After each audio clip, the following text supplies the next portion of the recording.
Twitter is just at Sports Politicking. You can also find us on Facebook.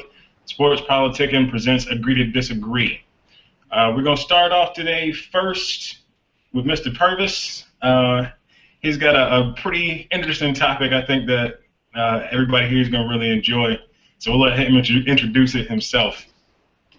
Okay, my topic is white athletes aren't getting best due for their athleticism. This actually covers a wide range of sports, but today we're going to try to keep it short, so we'll focus on football. And I only have a few points because it's a very simple topic, and I think a lot of people understand it. White athletes are led very early to be told that they're not as athletic as their darker skinned counterparts, and they're also led a lot earlier in life that sports doesn't have. And I'm thinking more than like just looking at the NFL, where are your white cornerbacks? Where are your white running backs? And all this blase that people say all the time and no one has an answer for it. They're like, well, there just aren't a lot of them. It's not that there aren't a lot of them. It's that when they are having opportunities to play these positions and to show that they're just as athletic as a black athlete, they're swayed to go to another route. I was coaching Little League football a couple years ago. I have two kids. I have a black kid. I have a white kid. Both of them fast as all get out. I'm not the head coach. I'm the offensive coordinator. My head coach tells me this kid is going to be the running back, who happens to be the black kid. Why does this kid get to be the running back? Well, because his dad was a running back, and this is what he's going to do. We're going to let the other kid play quarterback. Why? He's just as fast as this kid, but because of the pigment of his skin, we're going to put him in a position of, you know what, he's going to have to be in charge of things outside of just his athleticism. And that's the continual thing that we have with the sport, is that because these athletes are of a different skin than the normal, what you project when you see an athletic player, we decide to push them into these roles. And that's why these white athletes aren't getting their respect that they deserve as being athletes. I think that if I had to guess, I'd say a lot of us probably agree to a certain extent, but we'll let Lance go into a little bit of detail first. Okay, I'll go first. I agree to a point. As you were saying before, you know, if you have a young kid, a black kid versus a white kid, they both have the same skill set, same height, same speed. That black athlete is going to be pushed more towards athletics than that white athlete. Never mind that they both have the same skill set that they can both exhibit, and that that white athlete is pushed towards something more educational field, or you know, you can be a doctor, you can do all this, whereas a black athlete, well, this is your only avenue. You're either going to have to play ball, or you're going to have to rap, or you're going to have to be on TV or something like that. So from that standpoint, I get it. I do understand. I do agree with that. But I feel like you said before, that's hit on at an early age. Like we don't really see it or really think about it as much when they're earlier on, because we wait till they get to the NFL when you don't see the white running backs or the white receivers, but you see all these athletic tight ends who are white. And you're like, well, why are they athletic and these receivers aren't? It's not that they're not athletic. It's just that when they're younger, if they're smaller, you know, they're pushed towards other things. And you can do the same thing with basketball as well. You don't see as many white players who are considered athletic, and if they are, then they get different buzzwords around it. They're surprisingly fast or surprisingly quick, you know, rather than they're just quick. You know, you look at Wes Welker and how quick he is, and he's deceptively fast. No, he's just really quick. He's just like Darren Sproles. He's really quick, but you don't get that same tag. And I think I think it's a subconscious thing that people see. They're not really thinking about it. You know, it's been this way for so long that if you see something that's a variance of that, you're like, oh well, that's different. You know, you can take it as like Andrew Luck. Andrew Luck, it was faster, I believe, than Russell Wilson in the 40 coming out, or they were similar, they were close, and it was like, well, Russell Wilson, he's really fast, and his Andrew Luck, he's surprisingly fast. No, he's really fast. He should be considered a dual threat quarterback as well. But I think it's just looked upon differently because, you know, he's a white athlete. And we're not used to seeing that anymore. Whereas 50 years ago, when you saw a white athlete, it was just a white athlete. So I think that's what it is. And to piggyback off that, I think I'm gonna kind of go with P a little bit. I do think that it starts at the beginning. I feel as though when they start younger, they're pigeonholed and shoehorned into these roles based on the color of their skin. Like you said, you see white people who have crazy athleticism, but then they're told maybe you should try quarterback, maybe you should try offensive line, maybe you should, you know, now we're starting to see more, you know, a lot of white linebackers and things like that, but they could be wide receivers, they could be running backs, they could be skill position players, and then you have the black athletes. They're more or less steered away from the quarterback position, and then that's obviously a skill position, but they're put more towards running back. They're put more towards wide receivers. And again, it is a subconscious thing. Like with Jake Locker, Jordy Nelson, those are two great athletes, but all you hear is Jake Locker is deceptively fast, or Jordy Nelson is, you know, this and that. And I just don't understand that. How can you look at those two players specifically and say anything is deceptive about them? Now, Jordy Nelson's coming back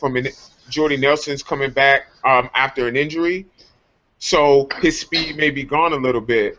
But pre-injury, Jordy Nelson was one of the fastest players in the entire NFL.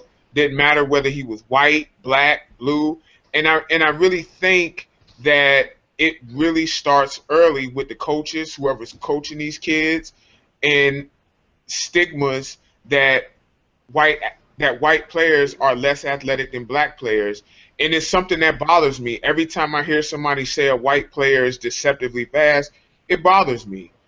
It really does bother me because I'm like, no, these dudes are just fast. I don't think that that's something that should continue. We need to look at what they're actually doing on the field and the skills that they actually bring to the table as opposed to attaching labels to them. I agree with that. I definitely agree that it starts at a young age, but I think it's a broader thing than that theme. You've got a lot of different sports out there, and I feel as a whole, white people are going to more of those sports. You can count really on one hand the number of American-born, African descent players that play baseball. Probably the same thing for hockey. I don't watch a lot of hockey, so I can't really tell you just how many black hockey players there are, but I'm willing to bet there's not more than 10. So you look around at our major sports, how many black golfers are there? How many black baseball players are there? How many black soccer players are there, like American-born soccer players? You know, we end up looking at just these two major sports because those are the ones that are on TV the most, but the reality is it's not that there are more black athletes than white athletes. It's just that our athletes are concentrated into two sports. You've got guys that were pretty good athletes that chose to play other sports. Jeff Samardzija is the first guy that comes to mind. For a 6'5" receiver, he was pretty athletic, but he chose to play baseball and be a pitcher. I feel like there are a lot of guys who are in that same boat. If they've got the size to play both, they'll go choose one of the lower impact, to be honest, sports, you know, golf or soccer or baseball. Hockey I wouldn't say is lower impact, but there are not a lot of athletes that are playing hockey that play other sports. But you've got guys who play baseball and then play other things. And if it comes down to it, a lot of those guys are going to choose to play baseball because they make similar or more money and don't have to worry about concussions or torn ACL, broken this, broken that, shoulder clavicle fracture, all that kind of stuff.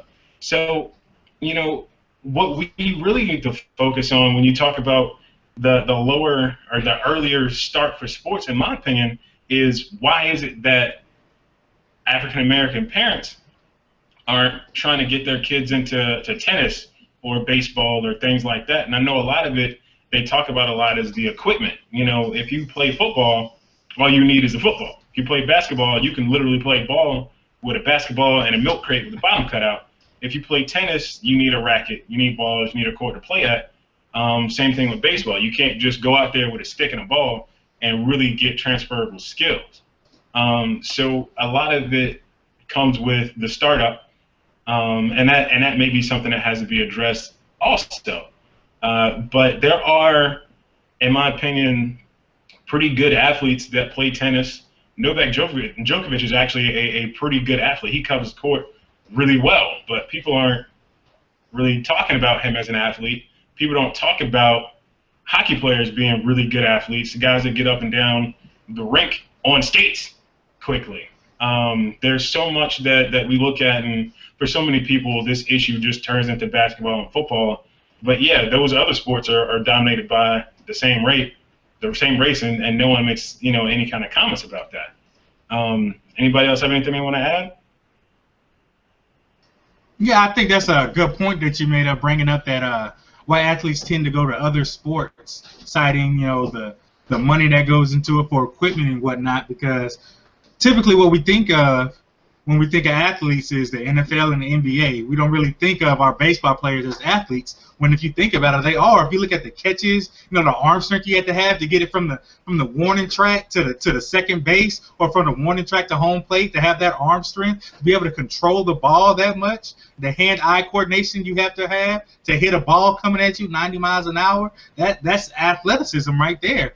And tennis is often looked at as a soft sport, or for an upper class sport. But if you've ever played tennis, you understand how much agility and strength, and you got to be able to control your body that goes into it. Because if you hit the line, you're out. Like, people don't realize how much athleticism goes into these other sports, because we don't really talk about the athleticism side of it unless we're talking about football or basketball. Because you can see. You can see someone running fast on the football field. You can see someone jumping high on a basketball court. You don't really see it as much in baseball or in tennis or hockey. So I think that goes into it as well.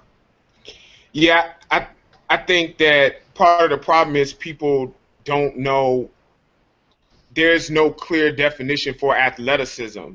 So if you're watching the two sports that are on TV the most, that's what you think is athleticism. Basketball is constantly going up and down, running and jumping. Football is stop and go, but you can see people who are running fast with the equipment on, the running backs, wide receivers who jump over the top or dive over the goal line. But in baseball, you mentioned there's athleticism as well. Hand-eye coordination is athleticism. Jumping up to rob a catch when you have to scale the wall is athleticism. Trying to avoid the tag at home plate is athleticism. Trying to field your position, especially shortstop, second base, avoiding a double play, all of that is athleticism. So I think part of the issue is that there's not a clear term for what athleticism is. Mike Trout and Bryce Harper are two of the best athletes. Mike Trout can dunk, and he can dunk pretty easily, actually. But a lot of people would see he's a baseball player and are surprised. But I think that's where it goes to. I think once people can get a grip on what they think athleticism is or what it should be, I think it would be noticed a little bit better.